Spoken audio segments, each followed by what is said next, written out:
Quanto incide poi lo stato d'animo per il risultato finale del concerto? Pochissimo, perché normalmente non c'è una relazione. Lo stato d'animo cambia, qualunque sia lo stato d'animo con cui io sale in palcoscenico, cambia mentre sta suonando, perché la musica è autonoma, cioè è come una cosa parallela, no? E magari, non so, uno stato d'animo, appunto, uno essendo magari triste o depresso o arrabbiato, però invece la reazione è completamente diversa, cioè, ripeto, è proprio il contrario di quello che pensa la gente, appunto, come dicevo prima, la gente crede che uno è triste e suona il blues, è allegro e suona la mazurka, non è così, non è così, a volte è addirittura l'opposto, o no, è inspiegabile, comunque no, se incide in modo talmente trasversale, talmente attraverso l'inconscio che non è diretta come reazione. E come si è avvicinato lei al mondo del jazz e della musica? Cosa è stato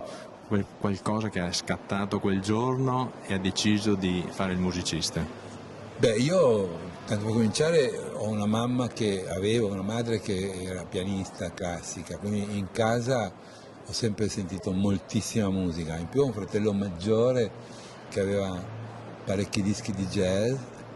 quindi quando avevo 8-9 anni ho cominciato ad ascoltarli ed è diventata una passione fortissima,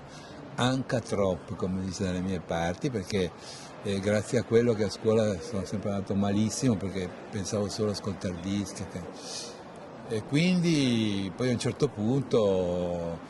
cominciato a suonicchiare un po' il piano, un po' questo, un po' quell'altro, fino a che c'è stato questo famoso concerto di Miles Davis a Torino nel 56-57, per cui dopo pochi giorni mi sono comprato una tromba, a parte che io avevo i suoi dischi, ma vederlo dal vero era stata veramente un'esperienza così quasi mistica.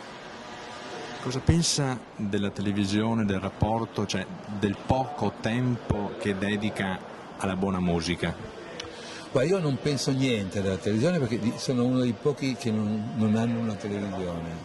E ciò nonostante mi perseguita la RAI perché vuole che io paghi il canone, io non ho la televisione, lo dico anche qui, non ho la televisione da almeno 20 anni. Quindi la guardo ogni tanto quando sono in albergo, ma,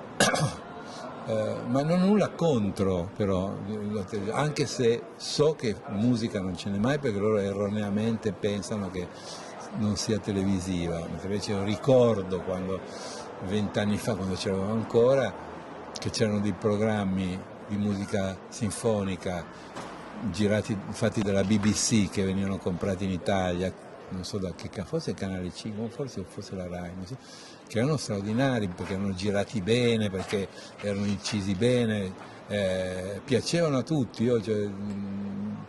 parlavo proprio, allora mi ricordo 20 anni fa con Altan, che di queste parti,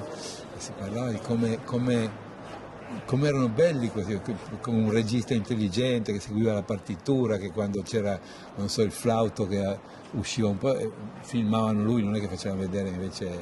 il violinista come fanno normalmente. Quindi erano bellissimi, erano anche da un certo punto di vista pedagogici, piacevano, però invece